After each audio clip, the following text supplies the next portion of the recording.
नमस्कार, रसस्वादम किचनमध्ये आपणा सर्वांचं खूप खूप स्वागत. आज मी करते आहे मँगो पुडिंग. चला तर मग बघूया कसं करायचं ते. आंब्याचा सीझन आहे, त्यामुळे प्रत्येक घरी आंब्याचे वेगवेगळे पदार्थ होत असतात. आता त्यासाठी लागणारं साहित्य म्हणजे आपल्याला सगळ्यात पहिले लागणार आहे दूध. त्याच्यानंतर ही कस्टर्ड पावडर आहे. त्यानंतर महत्त्वाचं म्हणजे मँगो म्हटल्यावर आपल्याला लागणार आहे आंब्याचा रस आणि आंब्याच्या फोडी. त्यानंतर मी ही ग्लुकोजची बिस्किटं घेतलेली आहे.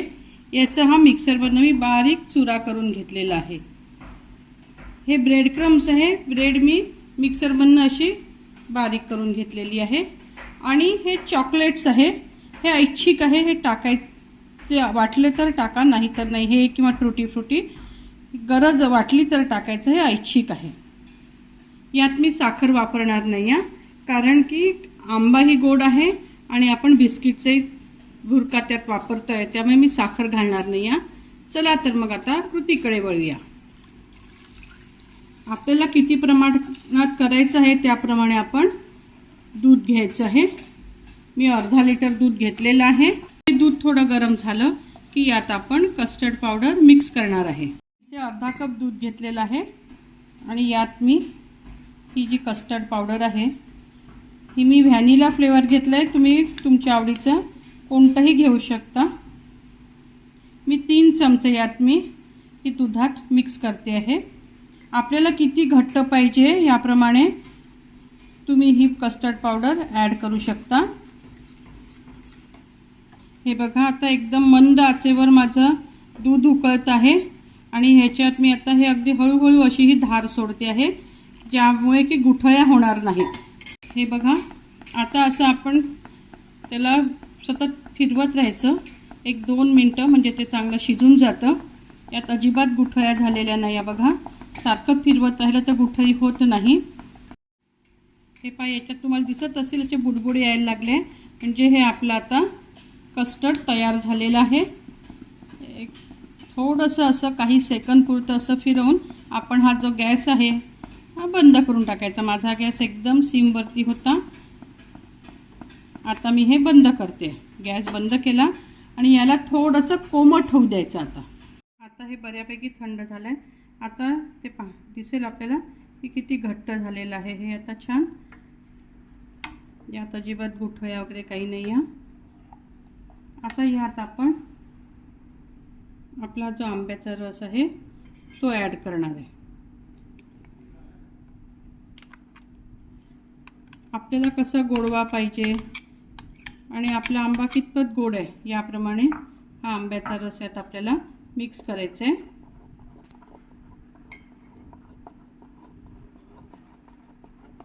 या क्षणी तुम्ही हे मिक्स झाल्यावर त्याची चव घेऊन बघू शकता.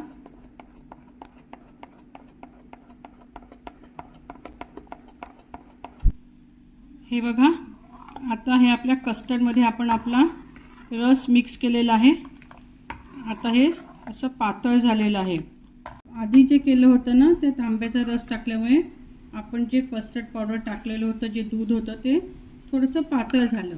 मग यात अजून मी 2 चमचे कस्टर्ड पावडर ॲड केली आणि आता हे बघा, आणि त्याला छान गरम करून घेतलं, त्याच्यामुळे कसं ते घट्ट झालं. आणि आता हे अर्धा तास मी थंड करायला नॉर्मल टेम्परेचरलाच ठेवलं होतं. हे आता इतपत घट्ट झालं आहे. तुम्हाला हवं असेल तर याच्यापेक्षा घट्ट तुम्ही करू शकता, पण माझ्या दृष्टीने मी जे नेहमी पुडिंग करते हे इतपतच घट्ट असतं. यात मी साखर टाकत नाही, कारण ज्यांना शुगर आहे त्यांच्या दृष्टीने मी विचार करते, कारण ग्लुकोजची बिस्किटं, चॉकलेट, आंबा सगळं जाणार असल्यामुळे मी साखर टाकली नाही. पण नॉर्मल जर तुम्ही खाणारे असाल, ज्यांना शुगरचा प्रॉब्लेम नाही आहे, त्यांनी साखर टाकली तरी चालू शकतं. सगळ्यात आधी मी एक काचेचा बाउल घेतला आहे. त्यात मी ही ब्रेड आहे ना, बारीक केली ब्रेड क्रम्स, हे घालते. एक लेअर त्याची टाकून घेऊया.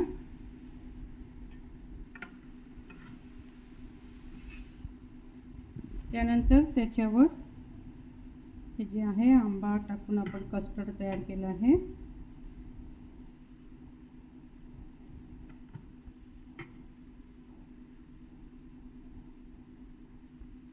आता तुम्हाला वाटेल की हे पातळ आहे का, तर नाही, कारण आपण ह्याच्यावरती बिस्किट आणि ब्रेडची लेअर देत असल्यामुळे ह्यात ही ब्रेड नंतर हळूहळू पटकन मिक्स होऊन जाते, त्याच्यामुळे ते घट्टपणा येतो त्याला. आता मी परत थोडीशी ब्रेड घातलेली आहे. तुम्ही बघा ब्रेड घातल्यामुळे कसं आता ती हळूहळू ब्रेड दबायलाही लागते. आता याच्यावर मी हा बिस्किटांचा भुरका घालते. हा सगळा जो चुरा करून घेतला आहे, तुमच्यावर अवलंबून आहे किती मोठी लेअर तुम्ही द्यायची ती. हे अशी हे केल्यानंतर हे असं दाबून घ्यायचं. दाबल्यामुळे काय होतं की जे आपण आधी ब्रेड घातले किंवा हा बिस्किटचा चुरा आहे, हा ज्या कस्टर्डमध्ये बरोबर मिक्स होत जातं. आता याच्यात आपण आंब्याच्या फोडी टाकून घेऊया थोड्याशा.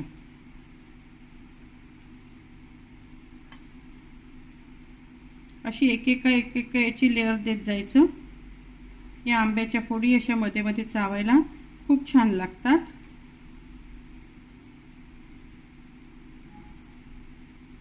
खूप मोठ्या फोडी नाही, बारीकच फोडी हव्यात.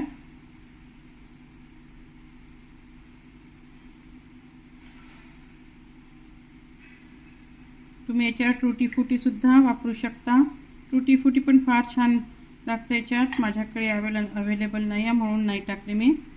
आणि लहान मुलांना तर ते अजून आवडतं. लहानांना आपण लहानांचं नाव सांगतो, पण मोठ्यांनाही खरं ती गोष्ट तितकीच आवडत असते. आता परत याच्यावर आपण ब्रेड क्रम्स टाकणार.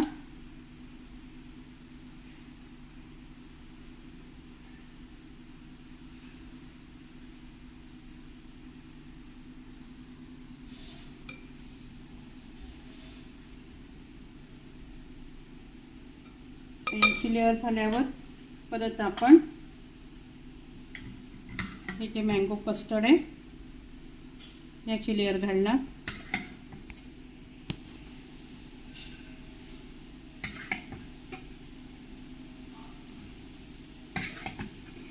मला बघा याच्यासाठी अर्धा लिटर दूध आणि त्याच्यावरती मी 1 कप दूध घेतलेलं होतं. आपल्याला कस्टर्ड पावडर त्यात मिक्स करून घट्ट करण्यासाठी म्हणून एवढं मला दूध लागलेलं आहे. आता याच्यात आपण परत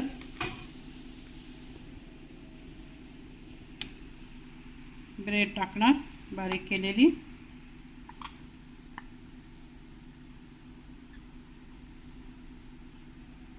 काय कोणी जर येणार असेल आपल्याकडे तर आदल्याच दिवशी करून ठेवण्याची ही स्वीट डिश आहे. नुसतं आंब्याचा रस, आंबा किंवा मँगो शेक आणि इतर आईस्क्रीम, कुल्फी हे करण्यापेक्षा हाही एक पदार्थ करून ठेवून दिला, फ्रीझरमध्ये ठेवून दिला, दुसऱ्या दिवशी कोणी येत असेल तर ते तयार असतो आपला पदार्थ आणि छान लागतो. आता मी बिस्किटचा चुरा याच्यावर टाकते आहे. ही बिस्किटही आपली ग्लुकोजची गोड असतात, त्याच्यामुळे काय होतं की मी जर याच्यावर साखर नाही टाकली ना तरी हे सगळं एकत्र झाल्यावर ते परफेक्ट गोड होतं, कमी गोड होत नाही. असं दाबत असल्यामुळे सगळे एकत्र एकजीव होतो नंतर.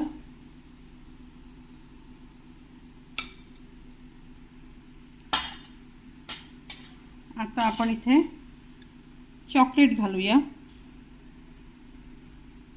हे बघ मी याच्यात आता चॉकलेट घातलेलं आहे. तुम्ही अजूनही जास्तीचं चॉकलेट घालू शकता, काही हे नाही, आवडीप्रमाणे त्याच्यात घालायचं आहेत गोष्टी.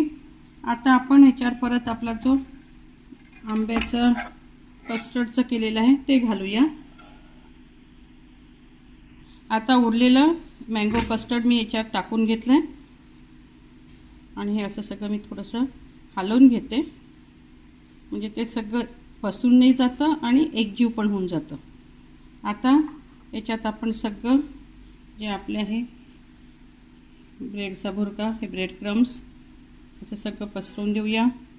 4 हे बिस्किट,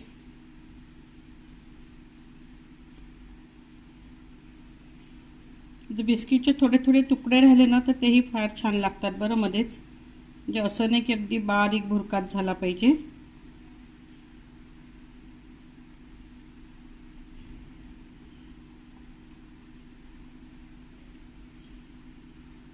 आता हे थोडंसं दाबून घेते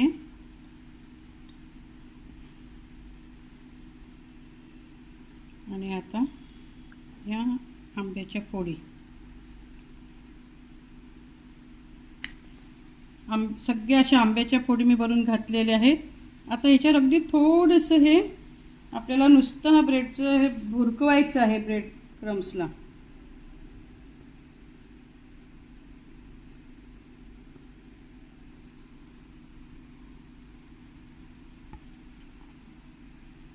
आणि याला परत थोडंसं असं दाबून घ्यायचं. म्हणजे जेव्हा ते एकदम फ्रीजमध्ये ठेवतो आपण 10-12 तास, रात्रभर ठेवा म्हणा किंवा सकाळी केलं तर रात्रीपर्यंत, एक 10 तास तरी याला ठेवायला पाहिजे. हे असं दाबून टाकलं की त्या आंब्याच्या फोडीसुद्धा त्याच्यात एकजीव होऊन जातात आणि अशी एकसारखी लेअर येते. मग हे पहा, आता याला आपण असं, आपलं हे पुडिंग तयार झालेलं आहे. एक 10 ते 12 तास आपल्याला याला फ्रीजरमध्ये ठेवायचं आहे. तुम्ही पण करून बघा, तुम्हाला कसं वाटतं ते. माझं जे केलेलं आहे ती पद्धत तुम्हाला आवडली असेल तर करून बघा आणि तुमची प्रतिक्रिया द्या मला की तुम्हाला माझं हे केलेलं पुडिंग प्रकार आवडला का. आवडला असेल तर मित्रपरिवाराबरोबर शेअर करा, माझ्या या व्हिडिओला लाईक करा आणि माझ्या चॅनलला सबस्क्राईब करा. आता हे आपण पुडिंग फ्रीजरमध्ये ठेवूया.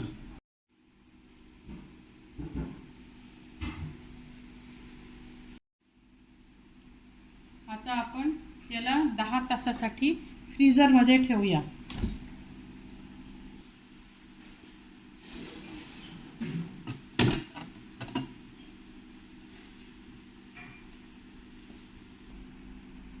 आता 10 तासानंतर मी तुम्हाला आपलं पुडिंग कसं सेट झालंय ते दाखवीन.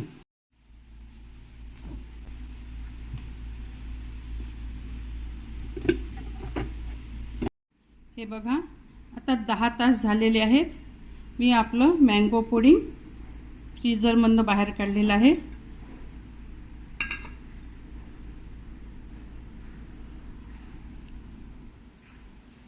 हे बघा किती छान असं ते घट्ट होऊन गेलेलं आहे. आता याला तुम्ही याचे असे काप करायचे. मला दिसत असेल की किती कडक असं छान झालेलं आहे.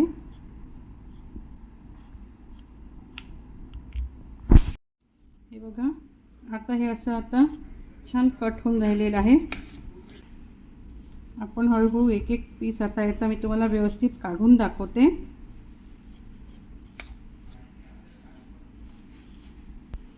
अशा आधी आपण जेवढ्या साईजमध्ये आपल्याला काढायचं ना, असं एक सुरीने आपण असं कट मारून घेऊया आणि मग मी तुम्हाला एक एक पीस त्याचा असा काढून दाखवते.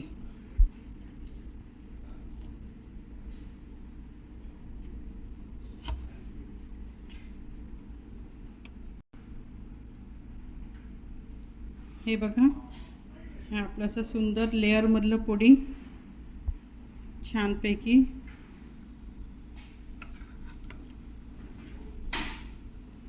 तयार आहे. असेच आपल्याला हे सगळे वेगवेगळे काढून घ्यायचे.